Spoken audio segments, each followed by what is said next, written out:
Ijambo ry'umunsi. Imva ya mbere yambaye ubusa. Soma Korinto ba mbere igice cya 15 umurongo wa 35 kugeza kwa 58. Yesu niwe muntu wenyine ufite imviri mu busa kugeza ubu.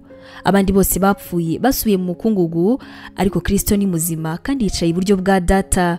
Kubera ko yatsinze urupfu, abayoboke be nabo basezeranyijwe ku munsi umwe imva zabo zizaba ziri mu busa. Igihe Yesu azagarukira itorero rye rero, abapfiriye muri we bazazuka mu mibiri y'icyubahiro. Abizera bazima icyo gihe nabo bazahinduka. Kumenya ibi ngibi mu bisanzwe bibaza uti ese nzagira umubiri iki? Inzira nziza yo gusubiza rero ni ukureba iki byanditswe bishura ku mubiri wa Kristo nyuma yo kuzuka mu bapfuye. Ntabwo yaje atagaragara wenda nk'umuzimu, ahubwo yaje mu buryo yari afite umubiri usanzwe w'umuntu. Yavuganye kandi agenda ndetse asangira n'abigishwa be. Nyamara ariko nubwo yari azwi, hari ukuntu yari atandukanye. Byasabaga amagambo ye ndetse n'ibikorwa bye kugira ngo amenyekane. Dore ikintu kimwe nakubwira ku byerekeranye n'izuka: uzareba neza kurenza uko ureba uyu munsi. Imana izaguha umubiri ukomeye kandi w'icyubahiro, izaguha umubiri uhoraho uberanye n'ubuzima bwawe bwo mu ijuru. Nyizera ntabwo uzatenguhwa, kuko Imana iguteganyirije byinshi kurenza uko wabitekereza. Uzaba mu buzima bwiza kurusha uko washobora kubaho none. Ikiza gikomeye noneho tugomba guhura nacyo ni uburyo twiteguye uwo munsi. Igihe cyo gutangira rero kubaho ugendeye ku ijambo ry'Imana ni iki ngiki kirageze. Imana iguha umugisha. Ubu butumwa mwabuteguriwe kandi mwabugezwagaho na Nibintije Evangelical Ministries International, ariyo mu magambo ahinnye izwi nka NEMI.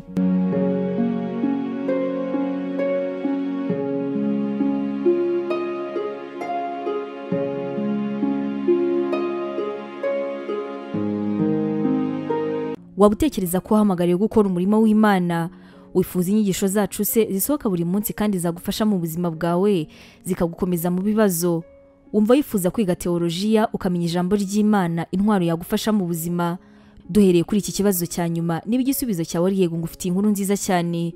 Tugufitiye ishuri rya teolojiya kandi wigira ku buntu. Mu ishuri ryacu harimo porogaramu zitandukanye izirimo nka pastoral studies, uburyo wakwiga kuba umuvugabutumwa mwiza cyane. Tugira kandi biblical studies, iguha amasomo atandukanye ajyanye na Bibiliya. Dufite kandi Christian counseling, inama za Gikristo zigufasha mu buzima bwawe kandi zikagukomeza umutima.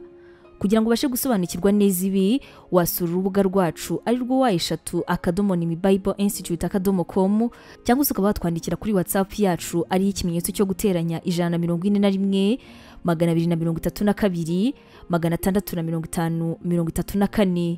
Twishimiye kuzaganira nawe ku byerekeranye n'ijambo ry'Imana.